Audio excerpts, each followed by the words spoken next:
4 फरवरी 1986।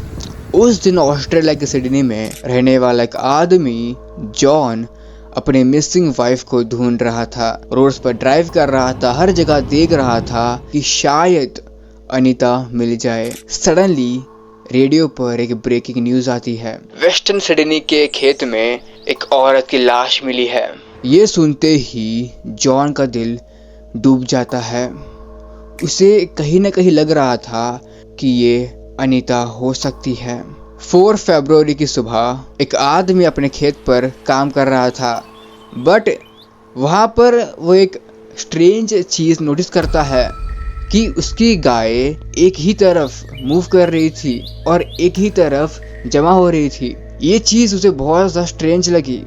तो जब वो उसके पास जाता है, उन गायों के पास जाता है, तो वहाँ एक लाश पड़ी थी। ये देखकर उसकी टोटली फट जाती है और कुछ ही देर बाद वहाँ पर पुलिस आती है, बट किसी को भी नहीं पता था कि ये किसकी बॉडी है। देन न्यूज़ के थ्रू जॉन वहाँ पर आता है और जब वो बॉडी देखता है तो कम्प्लीटली टूट जाता है।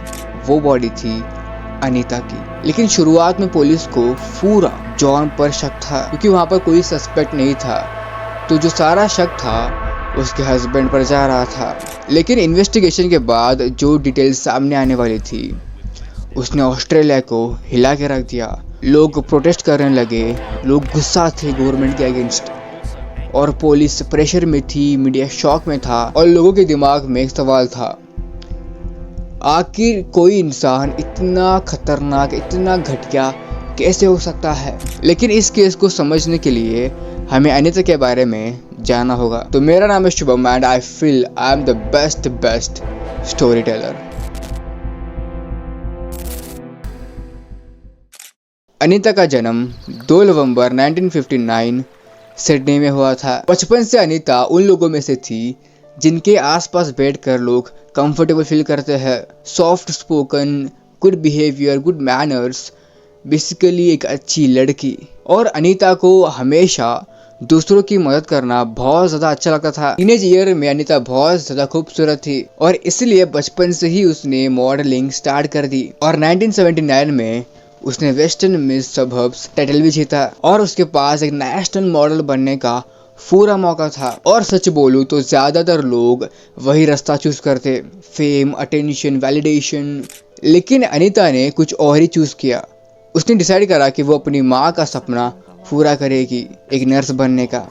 इसलिए वो नर्सिंग पढ़ाई करने के लिए जाती है और इसी पढ़ाई के दौरान वो जॉन से मिलती है।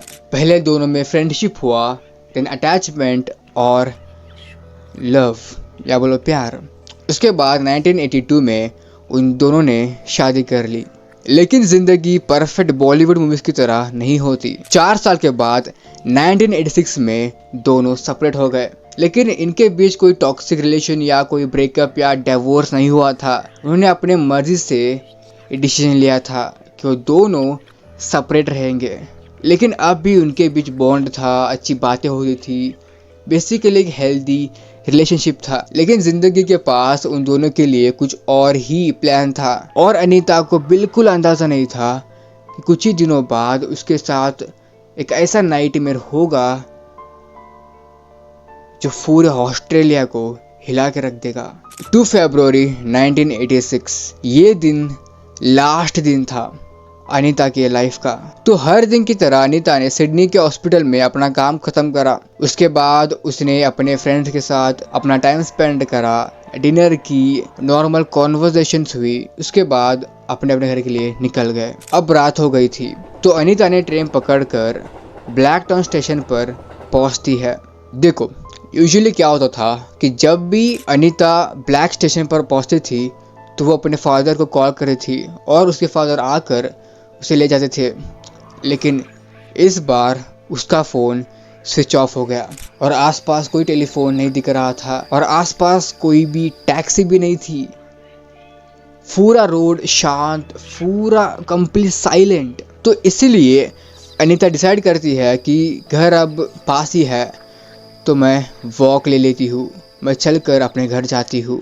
लेकिन कभी कभी ज़िंदगी और ट्रेजेडी के बीच एक छोटा सा फासला होता है। अब रात के करीब 10 बज गए थे और अनीता स्ट्रीट पर वॉक कर रही थी और उसे बिल्कुल अंदाजा नहीं था कि कोई उसे देख रहा है। देन सडनली पीछे से एक कार आती है, वाइट होल्डन किंग्सवुड, और धीरे से उसके पास आकर वो कार रुक जाती है और उसमें 5 भोंदू इंसान बैठे हुए थे, या बोलो 5 घटिया भोंदू लोग। ये 5 लोग कौन थे, या इसको सुपारी उसके हस्बैंड ने दी थी, ये स्टोरी बहुत मिस्ट्री है। सो उससे पहले वी हैव टू नो कि ये भोंदू लोग या बोलो ये घटिया 5 लोग कौन थे। उसमें से पहला था, या बोलो उसका लीडर था, ही वॉज जॉन ट्रैवर्स, जो सिर्फ 18 साल का था और उसके अगेंस्ट पहले ही बहुत ज़्यादा क्रिमिनल्स चार्जेस थे, लाइक ड्रग्स, रेप, असॉल्ट,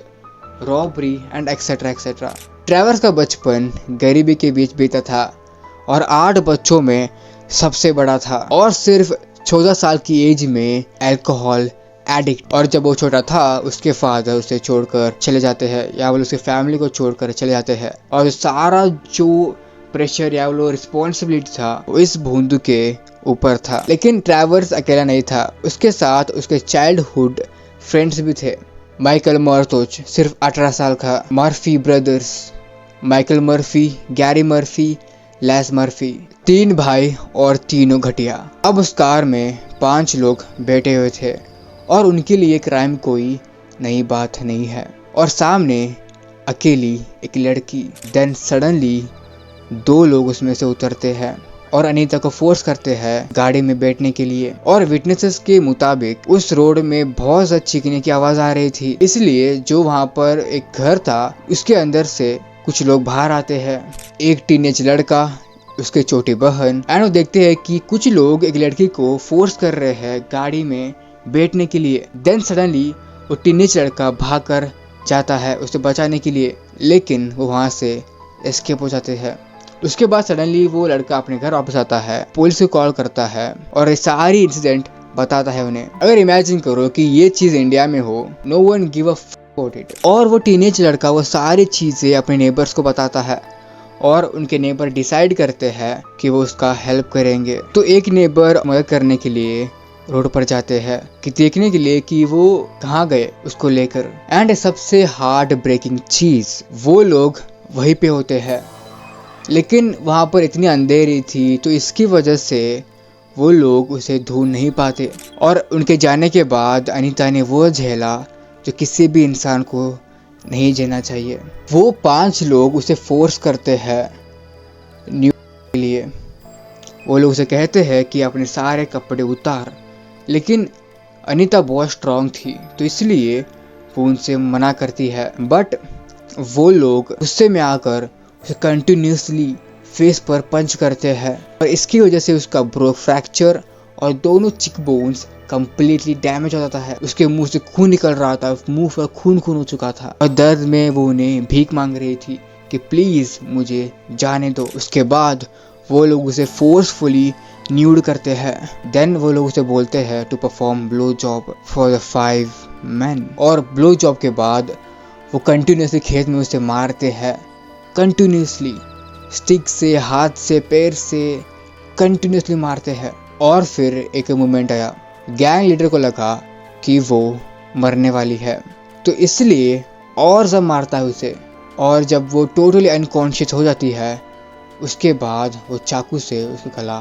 काट देता है।